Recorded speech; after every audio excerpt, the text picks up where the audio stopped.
जय हिंद जय भारत दोस्तों, मैं हूं अभिषेक जैन। एग्जामपुर के चैनल पर आपका हार्दिक स्वागत करता हूं। हमें कलम से क्रांति। तो चलिए स्टार्ट करते हैं बिना किसी देरी के आज की तीसरी क्लास। हमें पढ़ना है डॉपलर्स इफेक्ट यानी डॉपलर्स का प्रभाव। जहां से कल छोड़ा था वहीं से स्टार्ट करेंगे। तो हेडिंग लिखिए डॉपलर्स इफेक्ट यानी डॉपलर्स का प्रभाव।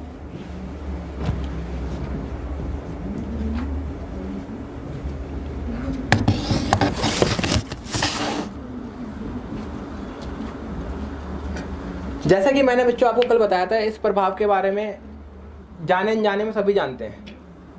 क्या होता है, जब भी कोई हॉर्न मारती हुई कार आपके पास आती है तो आपको कार की आवाज़ बढ़ती हुई लगती है। अब वही कार हॉर्न मारते हुए आपसे दूर जाती है तो उसी कार की आवाज़ आपको घटती हुई लगती है। जब भी कोई एरोप्लेन आपके पास आता है तो आपको एरोप्लेन की आवाज़ बढ़ती हुई लगती है।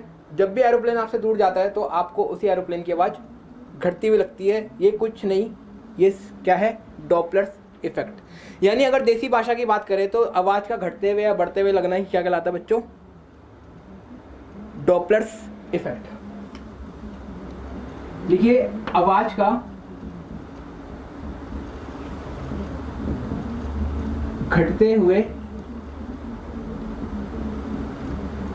या बढ़ते हुए लगना, ये देसी भाषा है, ठीक है, सीधी आसान भाषा। अब बात करते हैं डॉपलर्स ने अपनी बात को कैसे समझाया। फिजिक्स के तरीके से डॉपलर्स ने अपनी बात को कैसे समझाया, आइए थोड़ा समझने की कोशिश करते हैं। डॉपलर्स ने कहा कि जो भी आवाज करेगा, जो भी हॉर्न बजाएगा, उसे कहते हैं सोर्स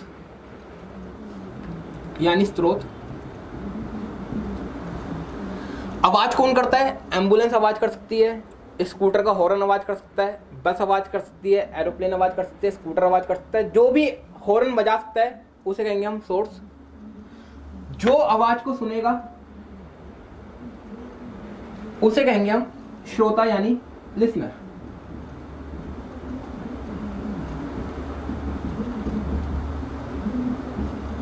है ना? सोर्स एम्बुलेंस को मान लेते हैं, ठीक है। इन दोनों के बीच की दूरी है, शुरुआती दूरी है, मान लेते हैं x। अब ध्यान से समझना डॉपलर्स की स्टेटमेंट। डॉपलर ने क्या कहा? डॉपलर ने कहा, अच्छा पहले ये बताओ, जब भी ये एम्बुलेंस है, एम्बुलेंस जब आगे आएगी तो बताओ इन दोनों के बीच की दूरी घटेगी कि बढ़ेगी?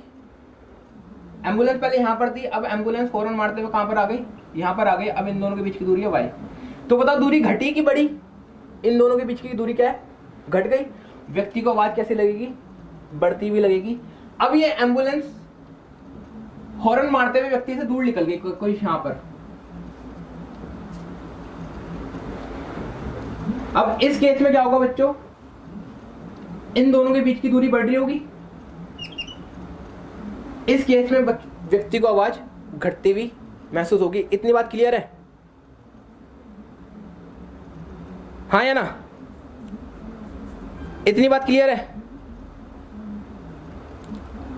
बोलो, कमेंट करके बोलो। तो शायद धीरे चल रहा है कमेंट।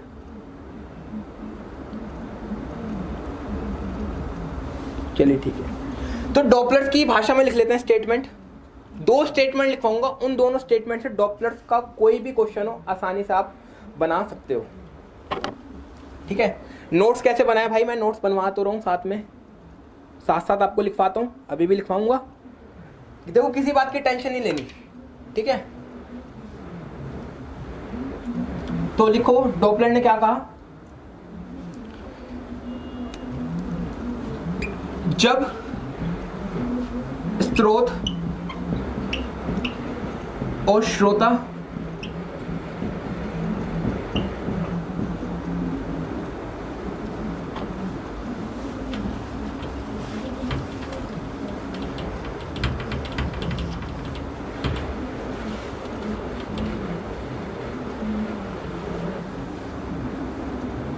जब स्रोत और श्रोता के बीच की दूरी घटेगी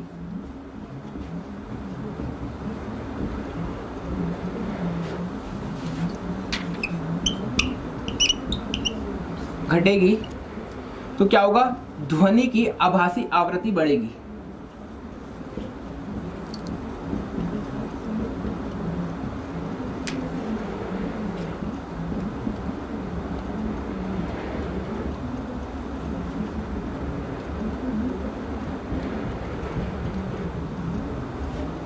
क्या बोला मैंने, जब स्रोत और श्रोता के बीच की दूरी घटेगी ध्वनि की आभासी आवृत्ति बढ़ेगी। समझ आ गया होगा इसका मतलब, दोबारा समझा देता हूं अगर नहीं आया तो।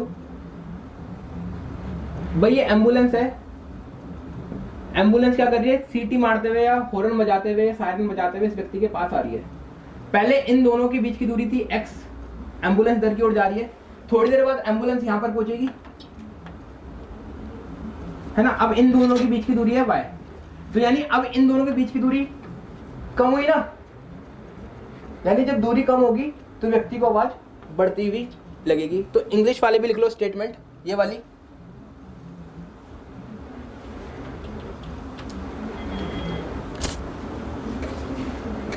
when the distance between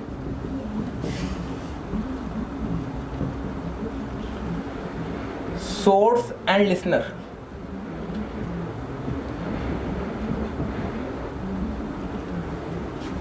decreases apparent word जरूर लिख लेना, apparent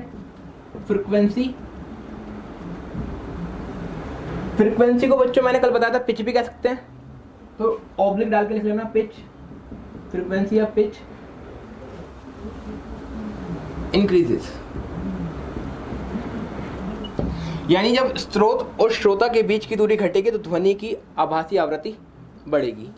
अब यहां पर हिंदी में वर्ड है आभासी और अंग्रेजी में वर्ड है अपरेंट। इसका मतलब मैं बताता हूं क्या हुआ। देखो, आपने कार का हॉर्न बजाया रात को और वही कार का हॉर्न बजाया सुबह, हॉर्न तो वही है, उसकी जो आवृत्ति होगी वो तो समान ही होगी, लेकिन उसी कार की आवाज कभी व्यक्ति को बढ़ते हुए लग रही है, कभी व्यक्ति को घटते हुए लग रही है। हॉर्न की आवाज तो वही है, उसी हॉर्न की आवाज कभी व्यक्ति को बढ़ते हुए लग रही है, कभी व्यक्ति को घटते हुए लग रही है, यानी व्यक्ति का आभास है वो, एक्चुअल फ्रीक्वेंसी नहीं है वो, आभासी आवृत्ति है वो। ठीक है, तो यहां पर वर्ड यूज किया गया है आभासी। आभासी को अंग्रेजी में क्या कहते हैं, अपरेंट। ठीक है, दूसरी स्टेटमेंट क्या बताई डॉपलर ने, दूसरी स्टेटमेंट बताई जब स्रोत और श्रोता के बीच की दूरी बढ़ेगी, घटेगी की जगह लिख लेना बढ़ेगी, दूसरा पॉइंट बना के लिख लेना, घटेगी की जगह बढ़ेगी और बढ़ेगी की जगह लिख लेना घटेगी।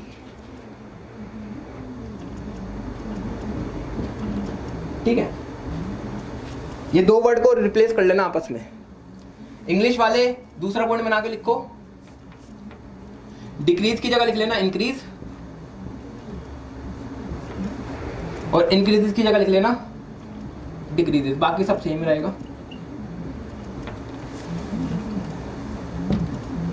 ठीक है, इतनी बात है क्लियर।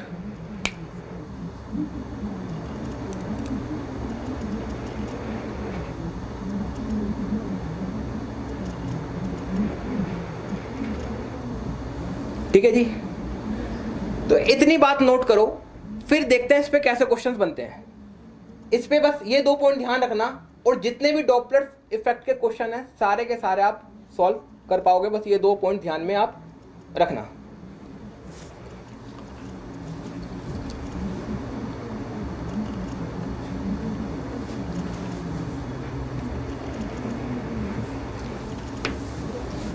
चलिए बहुत बढ़िया।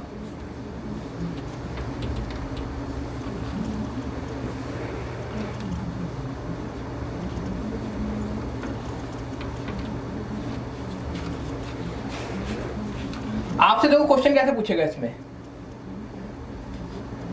जब कोई सीटी मारती हुई ट्रेन प्लेटफॉर्म पर बैठे व्यक्ति के पास आती है, जब कोई सीटी मारती हुई ट्रेन प्लेटफॉर्म पर बैठे व्यक्ति के पास आती है, जब कोई सीटी मारती हुई ट्रेन प्लेटफॉर्म पर बैठे व्यक्ति के पास आती है तो ऑप्शन देगा आपको ध्वनि की आभासी आवृत्ति घटेगी, दूसरा ऑप्शन देगा ध्वनि की आभासी आवृत्ति बढ़ेगी। क्या बोलोगे इसमें? कोई व्यक्ति है प्लेटफॉर्म पर बैठा हुआ है, उसकी ओर सीटी मारती हुई कोई ट्रेन आ रही है, तो व्यक्ति को क्या होगा, ट्रेन की आवाज़ बढ़ती हुई लगेगी। तो उस केस में क्या होगा, व्यक्ति को ट्रेन की ध्वनि की आभासी आवृत्ति बढ़ती हुई प्रतीत होगी। तो क्वेश्चन लिखो, इसमें एग्जाम्पल लिख के लिख लेना। जब कोई सीटी मारती हुई ट्रेन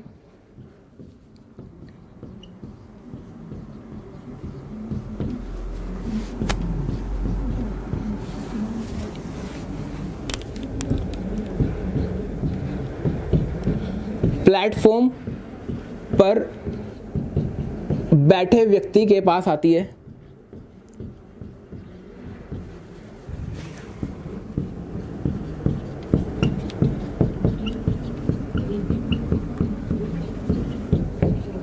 ध्वनि की आभासी आवृत्ति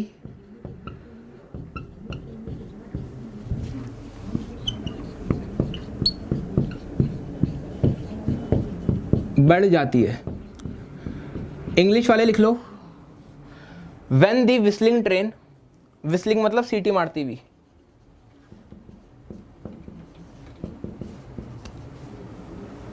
when the whistling train comes towards the listener sitting on the platform,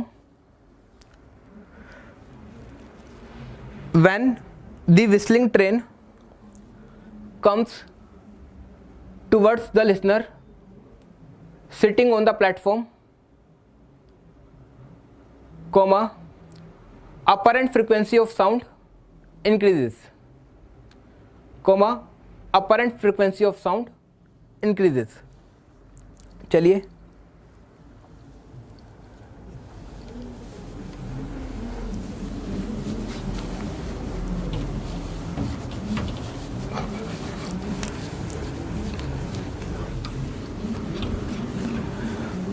बच्चों, अब बताना, इसमें एक सिचुएशन दे रहा हूं मैं आपको।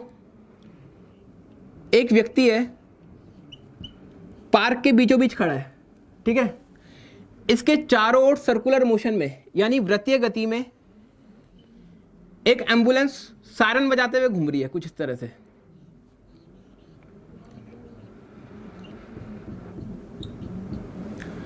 है ना, व्यक्ति पार्क के बीचों बीच खड़ा है, इसके चारों ओर सर्कुलर मोशन में एक एम्बुलेंस है, सायरन बजाते हुए घूम रही है, ठीक है। तो आपको बताना है इस व्यक्ति को एम्बुलेंस की आवाज घटती भी लगेगी या बढ़ती भी लगेगी या उतनी ही लगेगी।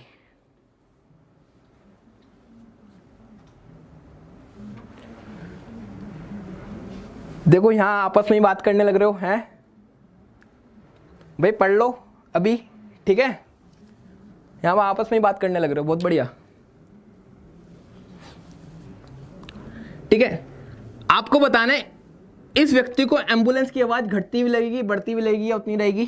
देखते हैं, सॉल्व करके देखते हैं। पहले व्यक्ति और एम्बुलेंस के बीच की दूरी थी, मान लेते हैं x, ठीक है। कुछ देर बाद एम्बुलेंस यहां पर पहुंची,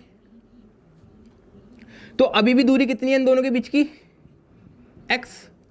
कुछ देर बाद एम्बुलेंस यहां भी पहुंचेगी, अभी भी दूरी कितनी होगी इन दोनों के बीच की, x। एम्बुलेंस जब यहां पर पहुंचेगी अभी भी दूरी कितनी होगी, x। जब एम्बुलेंस यहां पर पहुंचेगी अभी भी दूरी कितनी होगी,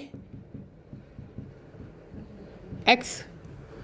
यानी श्रोता और स्रोत के बीच की दूरी ना घट रही ना बढ़ रही, यानी ध्वनि की आवृत्ति जैसी थी वैसी सुनाई देगी, ना घटती भी लगेगी ना बढ़ती भी लगेगी। यानी इस केस में क्या होगा, डॉपलर इफेक्ट 0 होगा।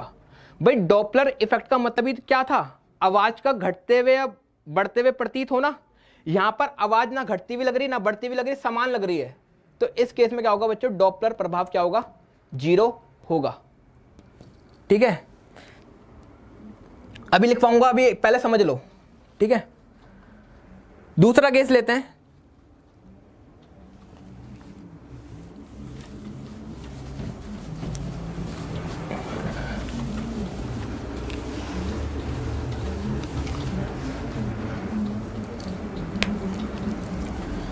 अब बच्चे क्या करते हैं, हम पार्क में ना व्यक्ति को खड़ा नहीं करते, अब एम्बुलेंस को खड़ा करते हैं।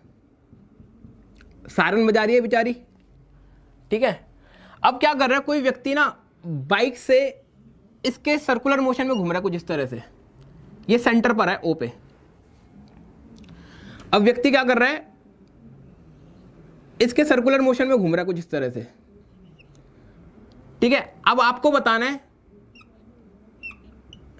इस व्यक्ति को एम्बुलेंस की आवाज घटते हुए लगेगी, बढ़ते हुए लगेगी या उतनी रहेगी। देखते हैं। जब व्यक्ति यहां पर था, दोनों के बीच की दूरी थी x। जब व्यक्ति यहां पर पहुंचेगा तो भी बीच की दूरी क्या रहेगी, x। जब व्यक्ति यहां पर पहुंचेगा तो भी इन दोनों के बीच की दूरी रहेगी x। यहां पहुंचेगा तो भी x। जब व्यक्ति यहां पहुंचा तो भी बीच की दूरी क्या है, x। यानी इस केस में भी स्रोत और श्रोता के बीच की दूरी ना घट रही ना बढ़ रही, यानी इस केस में भी आवृत्ति होगी वो क्या रहेगी, समान रहेगी। यानी इस केस में भी क्या होगा बच्चों, डॉपलर प्रभाव 0 होगा, यानी डॉपलर इफेक्ट 0 होगा। तो एक स्टेटमेंट लिखिए, क्या स्टेटमेंट लिखनी है, इंग्लिश वाले लिखो पहले। In case of circular motion, in case of circular motion comma Doppler's effect is 0। In case of circular motion comma Doppler's effect is 0, that is, लिख लेना, फ्रीक्वेंसी या pitch of sound remains same. Hindi वाले लिखो, वृत्तीय गति में, वृत्तीय गति में डॉपलर का प्रभाव 0 होता है। वृत्तीय गति में डॉपलर का प्रभाव 0 होता है। इसका मतलब क्या हुआ, कोमा डाल के लिख लेना, दैट इज ध्वनि की आवृत्ति समान रहती है। दैट इज ध्वनि की आवृत्ति समान रहती है। क्लियर हो गया। देखो बच्चे, आप कह रहे हो फास्ट पढ़ाओ, सर फास्ट पढ़ाओ। देखो बच्चे, देखो सेल्फिश मत बनो। जब भी मोबाइल से फाइल ट्रांसफर करनी होती है तो पहले आप ब्लूटूथ कनेक्शन बनाते हो। एक बार 2 मोबाइलों के बीच में ब्लूटूथ कनेक्शन बन गया, फिर हैवी से हैवी इंफॉर्मेशन भी ट्रांसफर की जा सकती है, ठीक है। अभी मुझसे पहली बार वो लोग भी पढ़ रहे हैं जो बिल्कुल ही हार मान चुके हैं, कहते हैं कि दुनिया बेकार है, कुछ नहीं रखा है दुनिया में, जो साइंस को बिल्कुल ही बोरिंग मानते हैं। तो बच्चों, पहले तो मेरा पहला कर्तव्य है कि आप लोगों के साथ कनेक्शन बनाना। धीरे धीरे हम ट्रेन की स्पीड पकड़ेंगे। एक बार कनेक्शन बन जाए तो मैं हैवी से हैवी इंफॉर्मेशन भी आप तक आराम से पहुंचा पाऊंगा। अभी सिर्फ कनेक्शन बनाने का ही काम हो रहा है, ठीक है।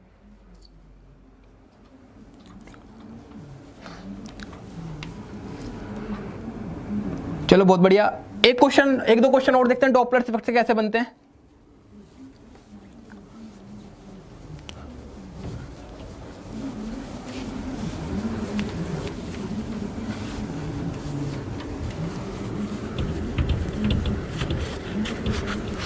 एक बार क्वेश्चन पूछा गया था, क्या क्वेश्चन था, कोई व्यक्ति है ट्रेन के अंदर बैठा हुआ है, ठीक है, 3 डब्बों की ट्रेन है और ये इंजन है, ठीक है। कोई व्यक्ति है ट्रेन के अंदर बैठा हुआ है और ट्रेन किसी स्पीड से चल रही है, 3 मीटर पर सेकंड की स्पीड से चल रही है। क्वेश्चन पूछा था एग्जामिनर ने, बताओ इस व्यक्ति को ध्वनि की आवृत्ति कैसी लगेगी। ऑप्शन है घटती भी लगेगी, बढ़ती भी लगेगी, या इस केस में भी डॉपलर का प्रभाव 0 होगा। क्या आंसर देते हैं आप अगर आपको क्वेश्चन ये मिलता तो?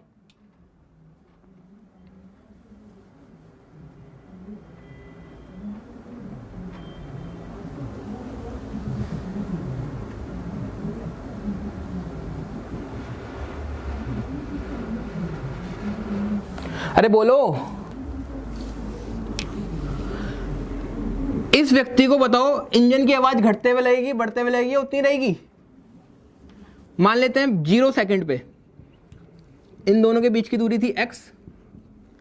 1 घंटे बाद अभी भी तो इन दोनों के बीच की दूरी x ही रहेगी। 2 घंटे बाद इन दोनों के बीच की दूरी x रहेगी।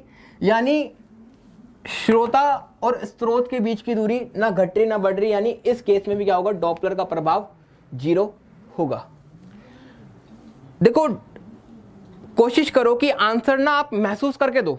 महसूस करके दोगे आंसर तो जल्दी भी आप कर पाओगे और ज्यादातर सही भी निकलते हैं वो आंसर। ठीक है, यही बात मैं आपको फॉर्मूले से भी समझा सकता था। फॉर्मूले का कोई सार नहीं है। जो साइंस जानते हो वो जानते होंगे, उन्होंने डॉपलर इफेक्ट का फॉर्मूला पढ़ा हुआ है इलामत में, जिसका कोई सार नहीं है। अगर कॉम्पिटिटिव फिजिक्स की बात करें तो महसूस करके दोगे आंसर कभी गलत नहीं होगा। चलो 1-2 क्वेश्चन और देखते हैं।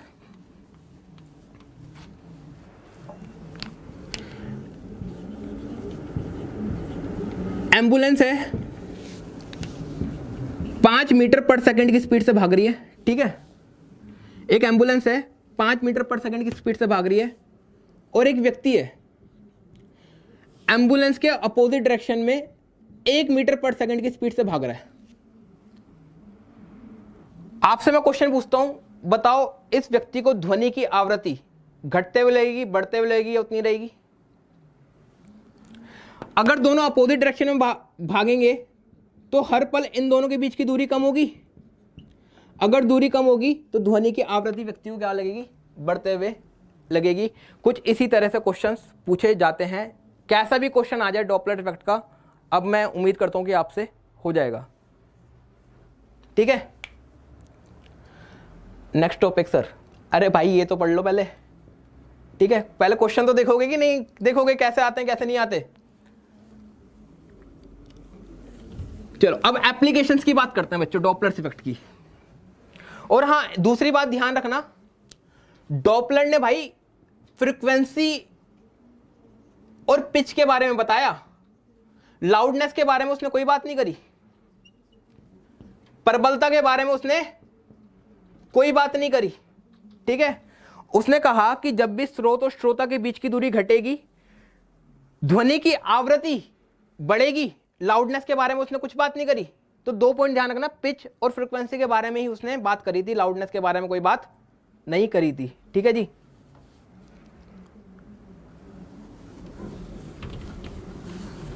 चलो अब बात करते हैं एप्लीकेशन की।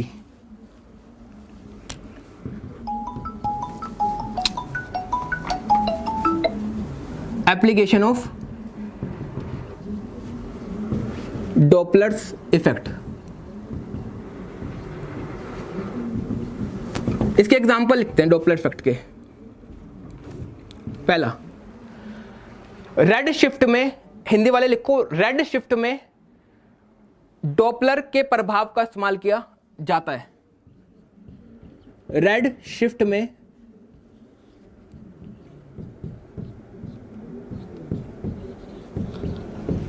डॉपलर के प्रभाव का इस्तेमाल होता है। इंग्लिश वाले लिखो, Doppler effect is used in red shift. अंग्रेजी में भी इसे क्या कहते हैं, रेड शिफ्ट। रेड शिफ्ट होता क्या है बच्चों, आपको पता है ये यूनिवर्स है, हर पल एक्सपेंड हो रहा है। यानी ब्रह्मांड के एक्सपेंड होने को ही, ब्रह्मांड के विस्तार होने को ही हम क्या कहते हैं, रेड शिफ्ट के नाम से पहचानते हैं। रेड शिफ्ट का मतलब क्या होता है, यूनिवर्स का एक्सपेंड होना।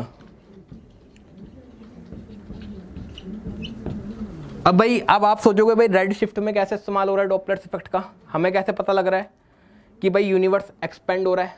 थोड़ा समझने की कोशिश करते हैं।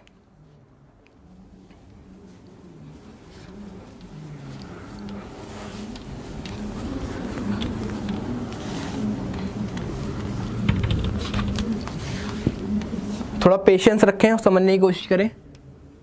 कोई ऐसी चीज नहीं है जो समझ नहीं आ सकती। ये पृथ्वी है, पृथ्वी के ऊपर एक स्टार है। ठीक है, पृथ्वी के ऊपर क्या है, एक स्टार है।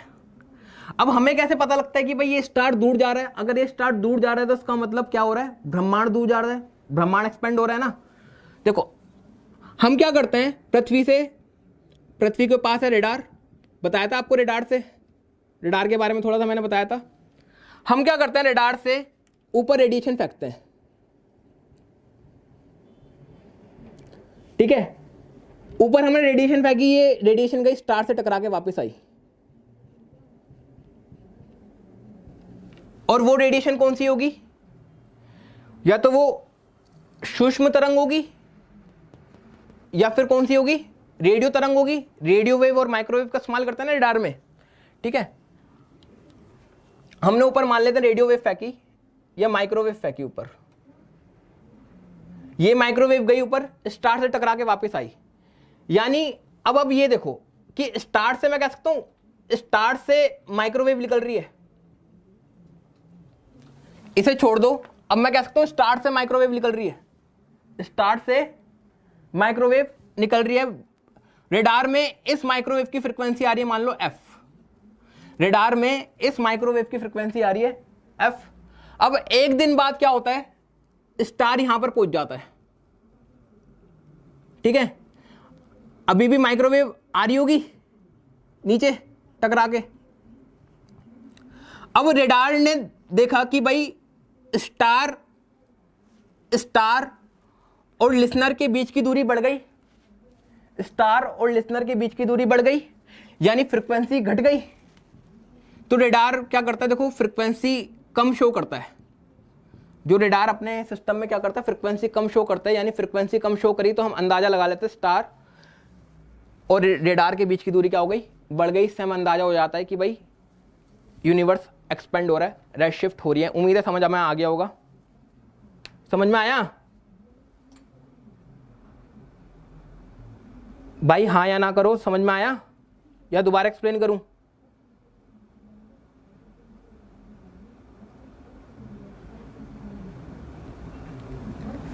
चलिए चलो दूसरा पॉइंट लिखो इसका, डॉपलर इफेक्ट का। अभी समझ में आ जाएगा, नहीं समझ में आया तो दूसरे एग्जांपल से। आपको पता है आपका ओवर स्पीड का चालान कटता है, पुलिस वालों को पता लग जाता है कि भाई आपने जो कार चला रहे थे तय स्पीड से ज़्यादा स्पीड में चला रहे थे। उनके पास भी एक विशेष प्रकार का रेडार होता है, उस रेडार से पता लग जाता है कि आपकी स्पीड तय स्पीड से ज़्यादा थी। यानी वो रेडार भी किस पे काम करता है, डॉपलर इफेक्ट पे काम करता है। दूसरा लिखो इसमें पॉइंट,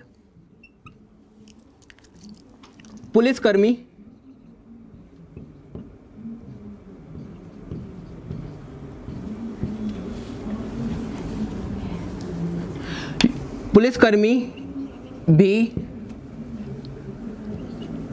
डॉपलर प्रभाव के जरिए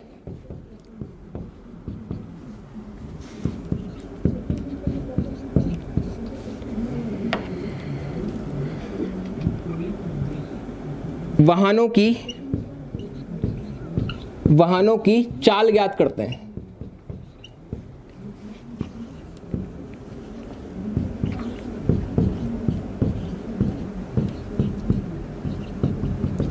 यानी पुलिस वालों को कैसे पता लग जाता है आपकी कार फलाना स्पीड पे थी? उनके पास एक विशेष प्रकार का रेडार होता है। वो रेडार देखो कैसे काम करता है, ठीक है। देखो जैसे पुलिस वाला है, ठीक है, इसके पास एक रेडार है, ठीक है। इसके आगे से कोई कार गई, इस स्पीड में जा रही है, ठीक है। रेडार क्या कर रहा है, रेडिएशन को फेंक रहा है, ठीक है। अब रेडिएशन कार से टकराएगी, टकरा के वापस रेडार के पास आएगी। तो अब हमने क्या करा कि भाई कार को ही हमने स्रोत बना दिया रेडिएशन का, कार से अब रेडिएशन निकल रही है, स्रोत बना दिया, ठीक है। अब रेडार में इस रेडिएशन की फ्रीक्वेंसी आ रही है एफ, ठीक है। अब जैसे ही कार यहां पर पहुंचेगी, यानी इन दोनों के बीच की दूरी बढ़ गई, डॉपलर ने कहा था यदि दूरी बढ़ेगी तो आवृत्ति घटेगी। तो रेडार को पता लगा लेगा फ्रीक्वेंसी घट गई, और उस हिसाब से कैलकुलेशन करके रेडार स्पीड बता देता कि इस कार की, फलाना कार की स्पीड कितनी होगी। यानी पुलिसकर्मी भी डॉपलर प्रभाव का इस्तेमाल करते हैं वाहनों की चाल का पता लगाने के लिए। अरे समझ आ रहा है? चलिए अगला टॉपिक,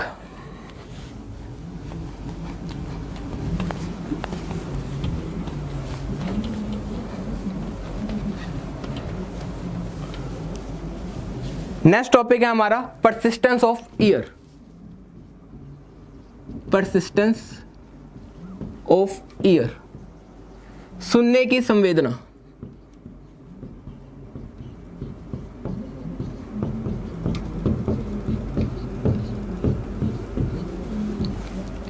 सुनने की संवेदना, ठीक है। ये होता क्या है? सबसे पहले तो मैं एक लाइन बोलूंगा, जिस किसी ने भी मेरी लाइन को रिपीट किया उसे हम भारत रत्न दिलवाएंगे, ठीक है। जिस किसी ने भी मेरी लाइन को रिपीट किया उसे हम भारत रत्न दिलवाएंगे। तो लाइन को ध्यान से सुनना। शारद मोजवना सर्वदा शारदत माका मुझे सर्वदा क्रियात। क्या कोई बता सकता है मैंने क्या बोला? कोई भी?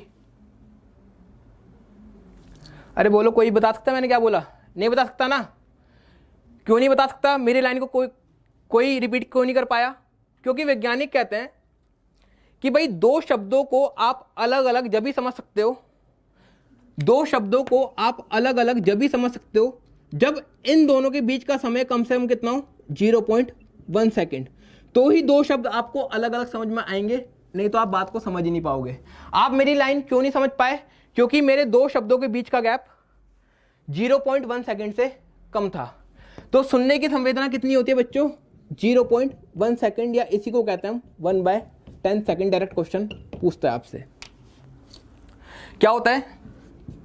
दो शब्दों को अलग अलग सुनने के लिए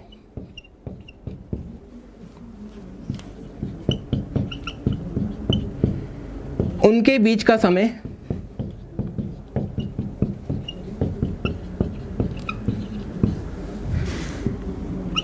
कम से कम 0.1 सेकेंड होना चाहिए। इसी को क्या कहते हैं बच्चों? सुनने की संवेदना। ठीक है, क्लियर हो गया? आप सुनने की संवेदना क्या होती है? 0.1 सेकेंड या 1/10 सेकेंड। नेक्स्ट टॉपिक है आपका प्रतिध्वनि यानी एको।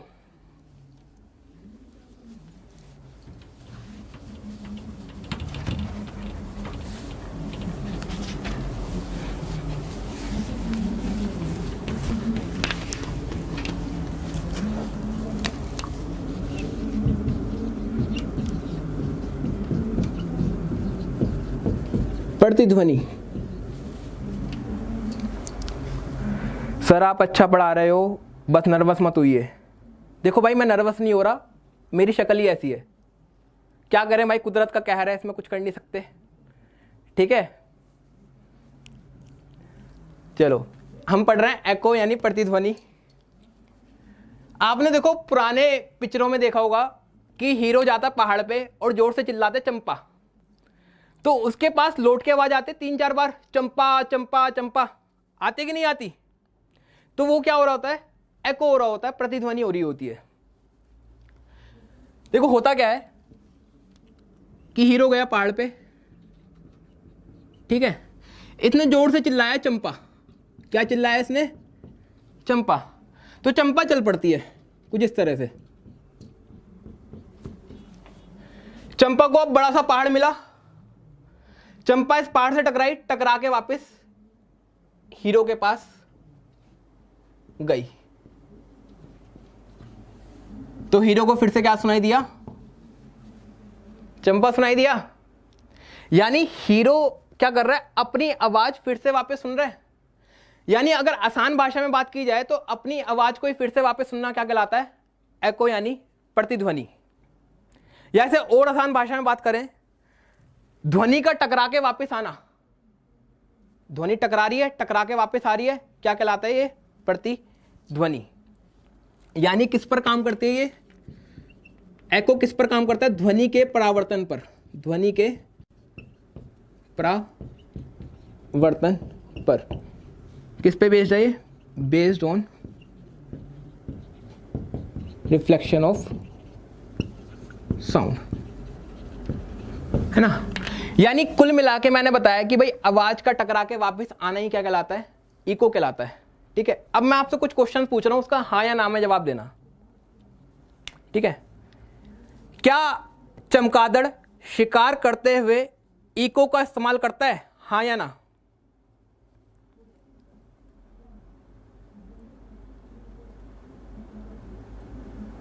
अरे बोलो, क्या चमगादड़ शिकार करते हुए एको का इस्तेमाल करता है? यदि आपने मेरी पहली क्लास अटेंड करी होगी, मैंने डायग्राम से समझाया था।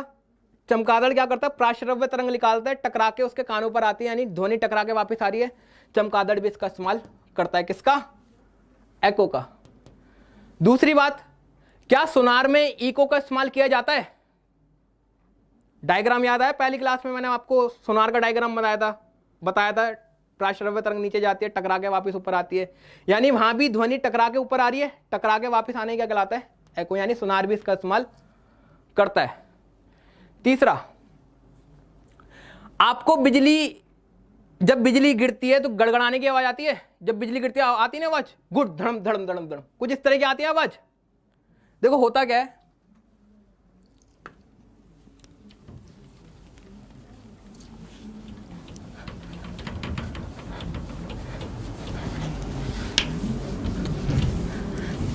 बिजली दो गिरती कैसे है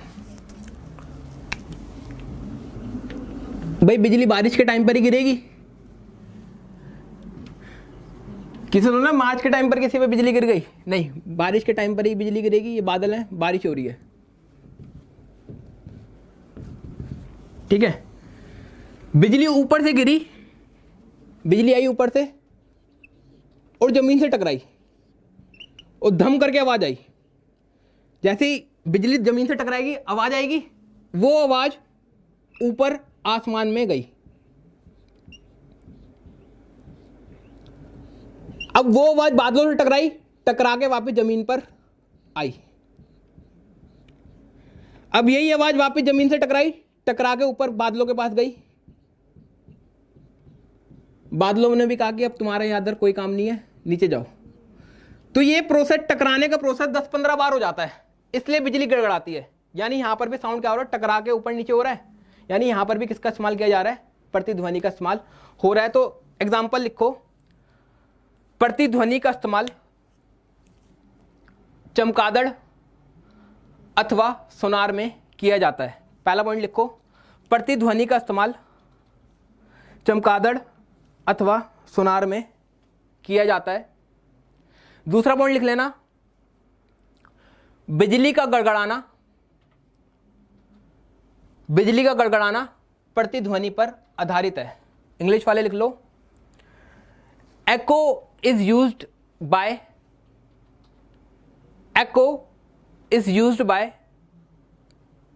bat and it is also used in sonar second point लिख लो, थंडरिंग ऑफ लाइटनिंग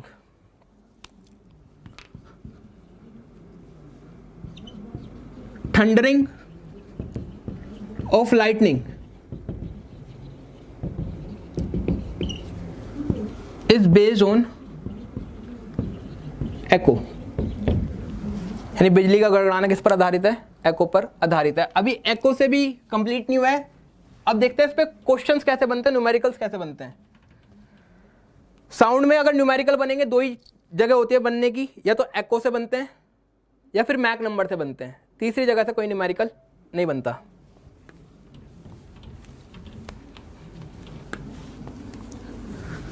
इतनी बात समझ में आ गई। अब देखते हैं न्यूमेरिकल कैसे करते हैं इसके। हमने पढ़ा था, हीरो चिल्लाया था ना, इसके आगे कोई दीवार थी, पहाड़ था मान लेते हैं।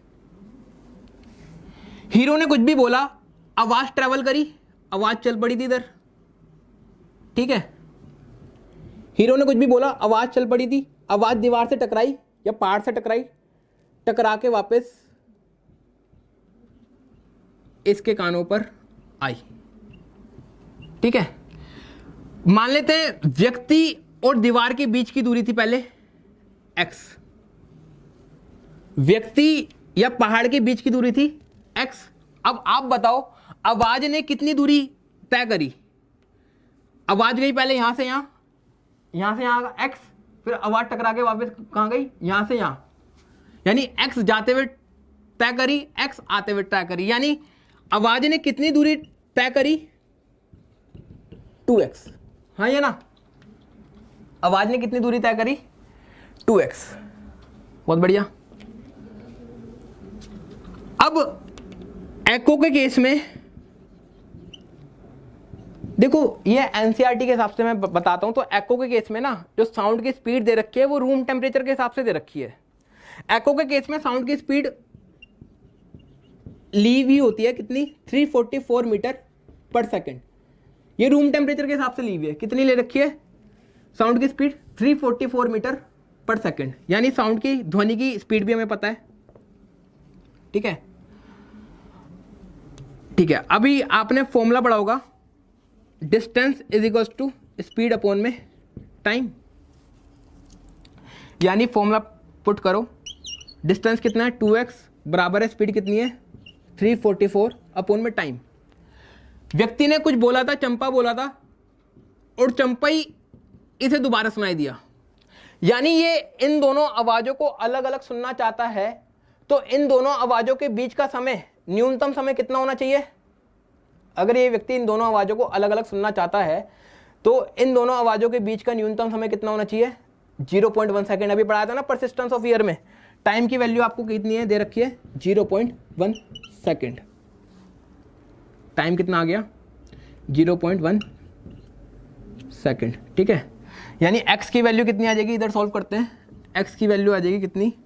344 अपॉन में, अरे कुछ गलत हो गई, डिस्टेंस होता है speed into time, sorry, distance क्या होता है? Speed into time. डिस्टेंस कितना दे रखा है? 2x, स्पीड दे रखी है 344, टाइम दे रखा है कितना? 0.1। x की वैल्यू निकालो, ये कितना आ जाएगा? 172, यानी x की वैल्यू कितनी आ जाएगी? 17.2 मीटर। x क्या था? व्यक्ति और दीवार के बीच की दूरी। x क्या था? व्यक्ति और दीवार के बीच की दूरी, यानी पहली कंडीशन क्या होती है प्रतिध्वनि की? प्रतिध्वनि होने के लिए व्यक्ति और दीवार के बीच की दूरी कितनी होनी चाहिए? 17.2 मीटर। प्रतिध्वनि होने के लिए व्यक्ति और दीवार के बीच की दूरी कितनी होनी चाहिए? 17.2 मीटर। ये लिख लो, 17.2 मीटर। प्रतिध्वनि होने के लिए व्यक्ति और दीवार के बीच की दूरी कितनी होनी चाहिए?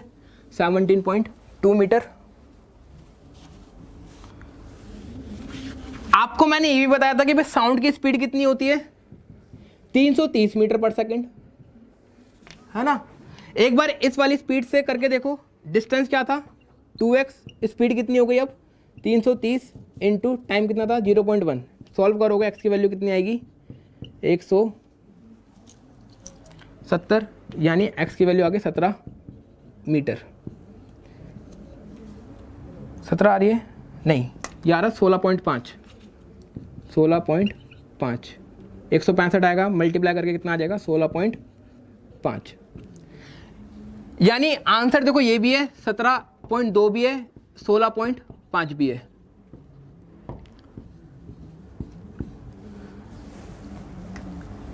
प्रतिध्वनि होने के लिए व्यक्ति और दीवार के बीच की दूरी 17.2 भी हो सकती है, 16.5 भी हो सकती है। ऑप्शन के अकॉर्डिंग करके आना। यदि ऑप्शन में दोनों ही आ जाए, यदि ऑप्शन में दोनों ही आ जाए तो आप इसको सही मानोगे। किसको मानोगे? 16.5 वाले को आप ठीक मानोगे, अगर ऑप्शन में दोनों ही आ गए तो।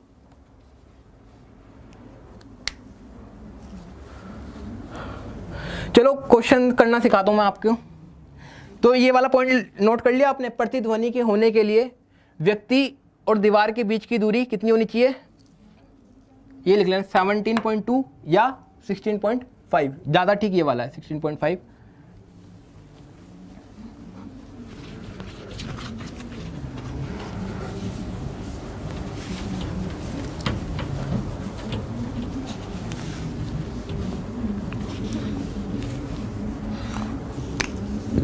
डिस्टेंस क्या था इसमें, स्पीड इनटू टाइम। डिस्टेंस की वैल्यू थी 2x बराबर है स्पीड इनटू टाइम। x की वैल्यू क्या हो गया, स्पीड इनटू टाइम अपॉन में 2। x क्या है, व्यक्ति और दीवार के बीच की दूरी।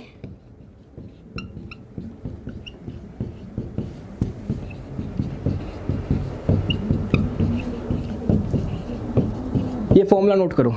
x क्या है इसमें, व्यक्ति और दीवार के बीच की दूरी। क्वेश्चन देखो कैसे बनते हैं, इस पे क्वेश्चंस करते हैं। क्वेश्चन लिखिए। क्वेश्चन है,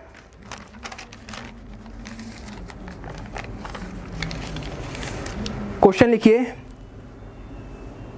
एक मजबूत ठोस ईंट की दीवार के पास, एक मजबूत ठोस ईंट की दीवार के पास एक व्यक्ति धात्विक घंटी बजाता है।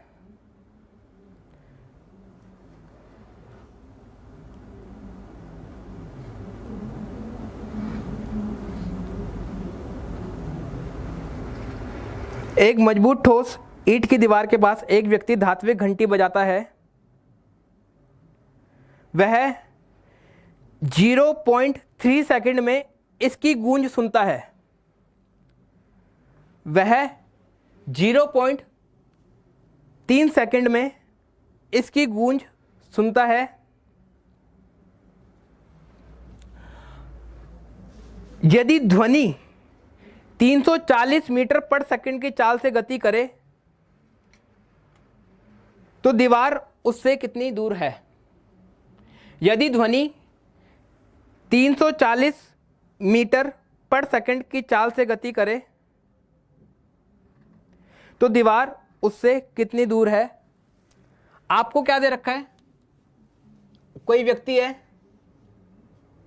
है, वो ना घंटी बजाता है, ठीक है।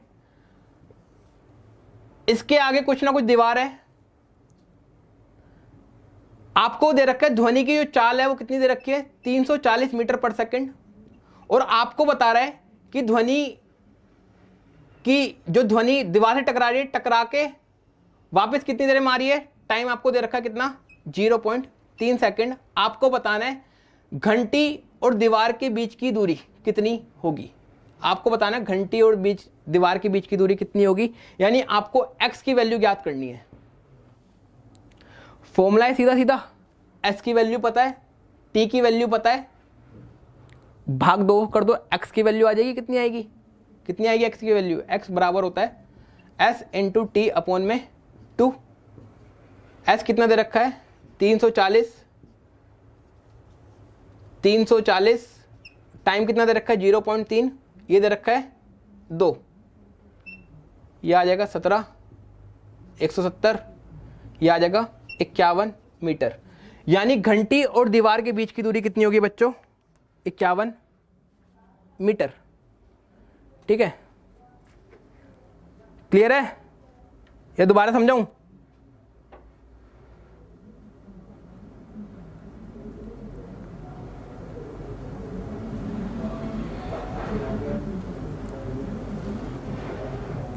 क्लियर है।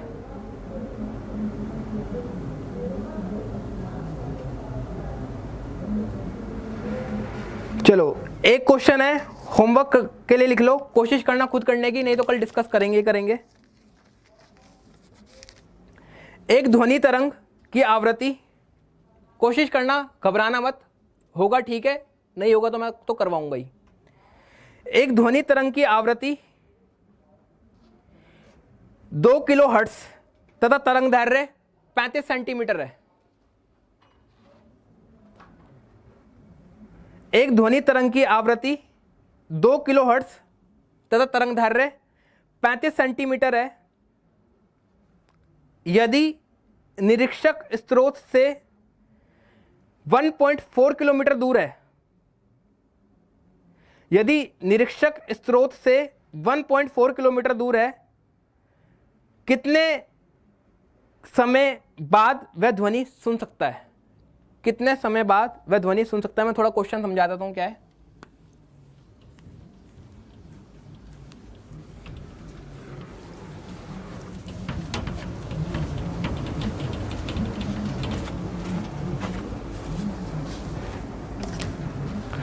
भाई कोई ध्वनि तरंग है, ध्वनि तरंग का तरंग दैर्ध्य कितना दे रखा है आपको? 35 सेंटीमीटर।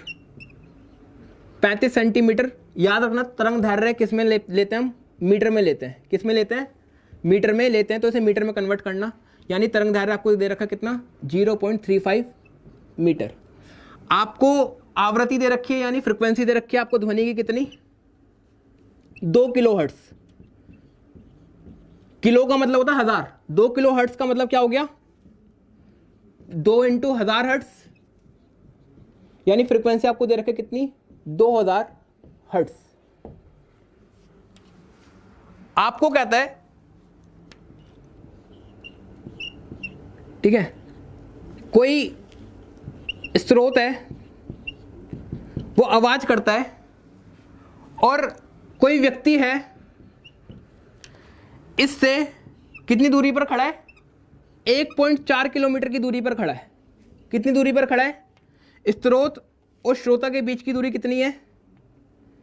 1.4 किलोमीटर। ठीक है, आपको बताना है, अरे रुको, आपको दे रखा है कि किसी व्यक्ति ने कुछ भी बोला, व्यक्ति और दीवार के बीच की दूरी कितनी है?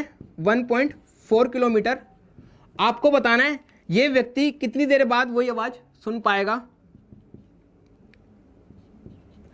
डिस्टेंस कितना दे रखा है आपको? 1.4 किलोमीटर। इसको मीटर में कन्वर्ट करना, कितना आएगा? 1400 मीटर। आपको टी की वैल्यू बतानी है, टी की वैल्यू आपको बतानी है। तो अभी फॉर्मूला आपने पढ़ा, एक ही फॉर्मूला हम जानते हैं। क्या पढ़ा आपने फॉर्मूला? x बराबर होता है कितना? स्पीड इंटू टाइम अपॉन में 2 के बराबर होता है। यही वाला फॉर्मूला हम जानते हैं, है ना। x की वैल्यू आपको गिवन है, कितनी दे रखी है आपको?